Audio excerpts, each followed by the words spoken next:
because we are not just conservation architect or heritage experts or enthusiasts, but we are also people who are making a social change, we are making a awareness. So this always my work also, my project also comes with the social work that you do, and this is in terms of creating awareness about heritage. There are many misconceptions about heritage nowadays.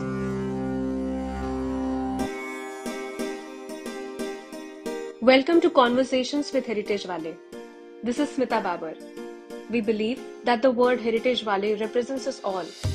The aim of these conversations is to explore multiple dimensions of this vast term called heritage and to understand why and how some of us Heritagewale have been engaged with it in the most remarkable ways. Today, we have Archana Deshmukh with us. She is a conservation architect based in Pune with an experience of over 12 years. Her organization, Nasadeeya, focuses on restoration, conservation, and adaptive reuse of historic buildings. A passionate and dedicated heritage professional with a special interest in the conservation of forts in Maharashtra, Archana Deshmukh.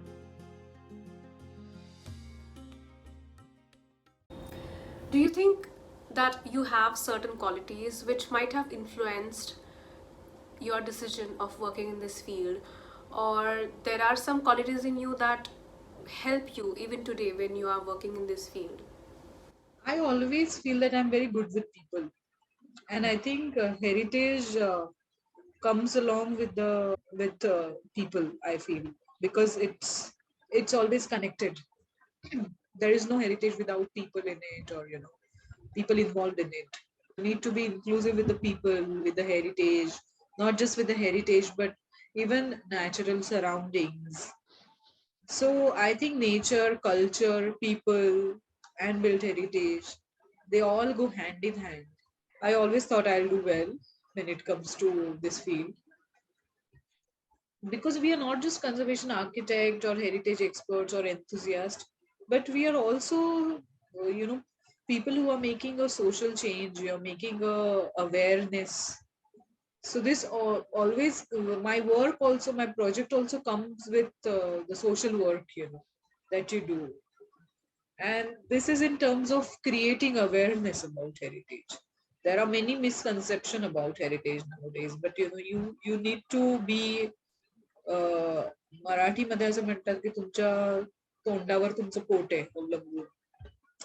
So it's like that, unless you talk, you will not be, you know, you won't, cannot create a difference if you don't know how to talk to people or be inclusive about it. So I think that is something I knew always. That's what I feel. Do you have any women in your life who have influenced you professionally or generally? See, to begin with, because it was a very close knit family, we never had ideals or idols to look up to, but your own family members, firstly. So we had a varied kind of woman in the family. There were working women, there were women as housewife. There was my aji, my grandmom, who literally looked after everything, every need of every single person in the whole family, which was a big enough. And my mom, who was a hardcore working lady, who put really strong values in us. I think she is the reason I am here today. I don't give credit to anyone but her, my mother. She was a working lady, but I also had my aunties and my kaku and other female women in the family which were educated. They were PhD holders, and they were professors at the university and Ferguson College. So those were also women I looked up to, because considering I was in Marathi school, the entire education, the household was all Marathi, and we were not aware of English speaking abilities or even English words. So they were the ones who really helped us to to bridge the gap between the school to college. So those are the ones. And then when I started going towards the professional life and becoming a conservation architect, on my journey through conservation, I think Meenakshi Jain, I think she also helped me a lot. She was 70 that time, 67, 70, and she literally, she climbed the fort with us, 400 steps every day. You come down and go up, see some detailing, see some work going on, again go up, again come down 200 steps, again go up. But she did everything with the same enthusiasm as we did. So that is something I will never forget, that she took her work so seriously, that is something I looked up to. I I wish that I become somebody like them, or better. And now I work with wonderful people, like even Dr. Shikha Jain, and there are so many people, my friends, Komal, Ruchita. There are lovely young conservationists, with whom also I learn from. So they are not just elderly ladies or women in my life, but also my colleagues or even my juniors, that I look up to them with the work, with the kind of understanding they have about not just about the heritage, but how things work in the spectrum that we call a heritage. So yeah, I'm lucky to have wonderful people around. You just touched upon a very important point here, Archana, about the insecurities people carry around languages. We have so many regional languages in India. People do come from various backgrounds, they do have various accents, and it is just a skill which can be developed at any point in life, and there's nothing to be ashamed of. But eventually, that is, I think, that is why you need to know where you're rooted. Then only you know where you're going. So unless your roots are strong, I think these things will not matter eventually, and you will eventually cross them. The obstacles you think you'll cross them. And these obstacles could be anything. It could be a confidence issue, it could be the language barrier, it could be your way of living, a certain lifestyle. So I think to come on a global platform, and we have our own regional identity, so this also comes with you know which part of area you're representing. I think this whole makes us and a heritage enthusiast, I would call, when you know where you are from, where your values are rooted, because heritage is for all. So does the culture, the tangible and the intangibilities comes with it. We know that you have a special place in your heart for forts. How did that develop? My father, he is a weird traveler, and he loved traveling. And I remember we had this M50, and he used to come from office, and he worked in agriculture college, which is also heritage, and my mother also worked in government, which was also a heritage building. Many of the points where they took us to their office. So my father traveled a lot, and he loved to travel, so he made sure that he take us to different places. And there were very less amusement parks than we created our own amusement in heritage.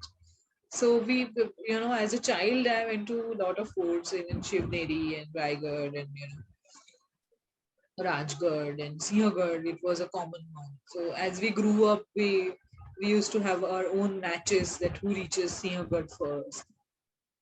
We used to get lost in the charm of it, and we used to travel it in every season. Now we have traveled this in summer, so let's go here in the rainy season, or let's go to the next fort in the winter season. So we always had something to look forward to.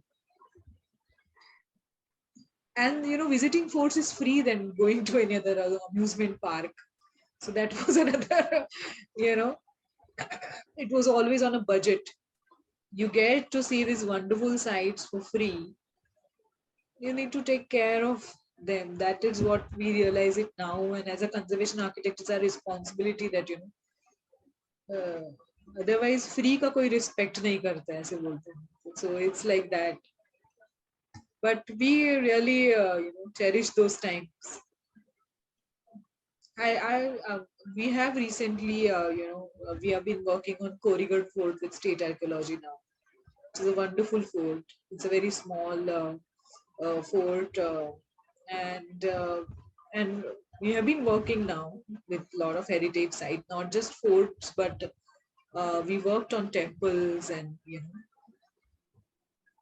in Pune we worked in Vittalwadi Vittal Mandir. We are working on Naikwada, which is a one of the huge single ownership Vada in Pune, which is around 22,000 square feet.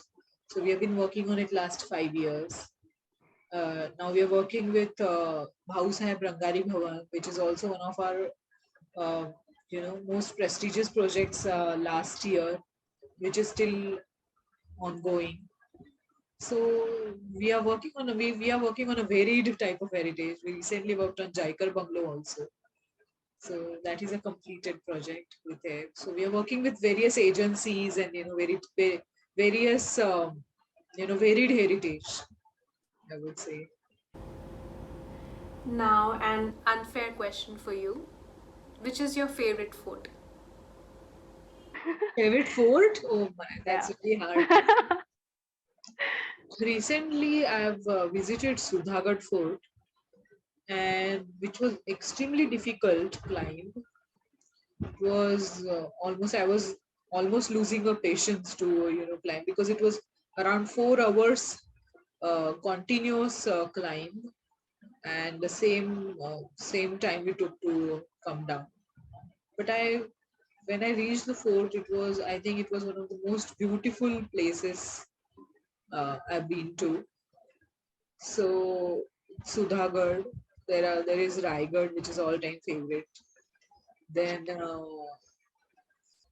there are so many, because every fort you get a great view, and Shivneri is amazing. It's beautiful because you get so many range of forts in a single vision. So there are Fort Janjira is one of my favorites. It's beautifully built, amazing story it has. So yeah,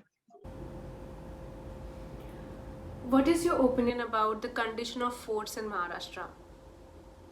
now I would say the times are changing, and it is not like how it was before. Now even people and the government have realized that heritage is not just a mere buildings, but they're also representatives of the history.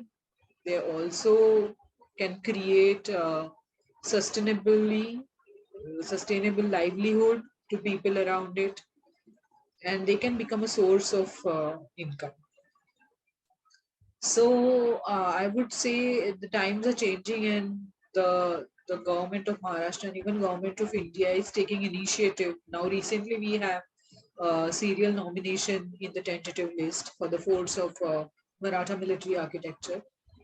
And with a few years back, with the initiative of e-commerce India and NSE Fort, we recently launched a book about strongholds of Western India for forts of Maharashtra, where amazing experts have contributed their articles, and it is one of its kind book where not it's not just about how to reach the fort, or a typical history of the fort, but also the analysis of that particular fort has been portrayed in the book. So it's wonderful, that the times are changing, people are getting aware, government is getting aware. Now recently they have created good funding for the forts of Maharashtra. So initially the budget was X, but now that budget they have multiplied it with 4 times. So I think that is also, I mean, we certainly have something to look forward to. That is what I feel. So I think people are getting aware. And truly speaking, I feel the fate of the heritage is in the hands of bureaucrats. But make them aware about it. It's also social work that we do. And we already have established conservation experts in India who are doing the job best, I feel. So that people like us, which are young professionals, are getting really good hands on it, I feel. Lucky I had the book here. So this is the book. This is The Force of Maharashtra, Strongholds of Western India. This is edited by Dr. Shikha Jain and Dr. Rima Hooja. And it's one of its kind book to if you want to learn about how to do the analysis of the food. Where can we find this book, Archana? Okay, so you'll get this book from Amazon, and it is available online. This is Aryan publication, and you'll get this from aryanbooks.com, their website also. What are your hobbies? What do you like to do in your free time? See, apart from my work, actually, I love my work. So I if I don't work, I read or I just do the reviews, which is my hobby, one thing. But apart from that, I love singing. I love singing. I keep on singing. If I'm not working, I'm singing, or I'm cooking, or I'm singing and cooking together. Or I love to read. I read it most of the times. I love to travel with my family. I have a 3-year-old kid who's like the most curious person around me. So I love to take him for walks. I have a husband who's a CA. He's also busy in his work. So we take time out to travel around. And again, because my passion is heritage, we make sure that we travel. And we recently been to the Narni Ghat, and it was a wonderful experience because it was the first time my little one climbed the whole up climb, and even the down climb he did on himself. So it's nice that to give something which to the next, to my own child. So I love to travel. How do you keep yourself sane in this era of distractions? And there's information from everywhere which we are getting bombarded with. There is social media, and it is difficult to keep yourself centered and focused, right? How do you do that? To tell you frankly, I have some inbuilt filter in me, which filters the good information and just leaves, which I don't want, things which are unnecessary. No, since I'm, it's good to lose a focus sometimes. It's not bad. It's never bad. I love to watch movies also. I'm a hardcore fan of Harry Potter and all that mythological, uh, the genre that we have. So it's nice to lose a focus. It's not bad, but how long you lose a focus, that is important, I think. So there you need to have some shutdown button. I am on social media. I love social media. I think there are so many perspectives you see there. And, you know, if you know that what you're doing, I don't think there is a problem filtering the unnecessary information. That's what I feel. There might be a lot of things which you are concerned about in today's world, but you imagine an ideal world. How do these things look like? To answer this question, I feel you should always consider that, you are into a perfect ideal world which you have created around you. So there is a butterfly effect. When you feel nice somewhere, you know, somewhere feeling someone feels nice about it. So I believe in the concept of circle taking a full turn, or the teachings of Bhagavad Gita, where you know that there is no ideal world out there, but you have to create your own one. which you live in, which are your immediate surroundings. Everything begins with you, that you know how you are. So I don't consider myself ideal, but I always believe that I will be the better one. I will be the better one. Not today, but tomorrow. If tomorrow, then I'll be even better tomorrow. So there is, you cannot expect ideal world for somebody else, but it begins with you. If you believe that you know you can create a world of your own, which is the ideal one for you, then you'll start seeing ideal places, ideal people, ideal surroundings, ideal timing, and ideal day each day. And when you don't find it, it's not ideal, it's not suitable. I think you try your best, and if it doesn't happen, then you have to move on simply. Because as I say, we work with so many agencies also, and you know, it's not always ideal. You know, it's not, the situation is not ideal always. But you have to make sure that you do your best. And when you know that you're convinced that you did your best, it eventually becomes ideal for you. And in an ideal world, I feel uh, you should be happy. I think what you do what you enjoy, or enjoy what you do. I think that's the ideal situation for you.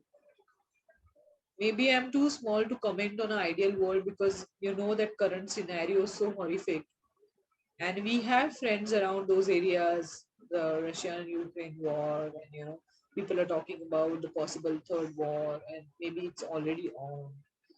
And you know how the world is kind of divided into two attitudes, and you know, so there won't be ideal situation at all. But I think it's depends on the individual, how he makes things around him ideal for himself, for his family, for his work, for his friends. So that is all I could answer this question. This is such a beautiful perspective to look at the world, Archana, and also a beautiful note to end this interview. Thank you so much for taking out time for us today. It was For certainly giving us. lovely to talk. I wish we could meet in person, you know. The pandemic taught us so lot, and it's virtually got us really close, but you know, visit us anytime, and I wish to meet you. Or if I Yeah, visit sure. Delhi, I wish to meet you soon. We'll And meet for all the sure best to soon. your wonderful initiative. That Thank is you. nice that apart from work, you're talking about other things, and you know it's more personal when you ask these questions. So even it made me look back and think, you know, yeah, what made me, yeah, what made me. So it's nice questionnaire, and it was very good interactive session. Thanks to you. Thank you very much, and all the best. I wish you with all my heart. Thank you. Thank you so much.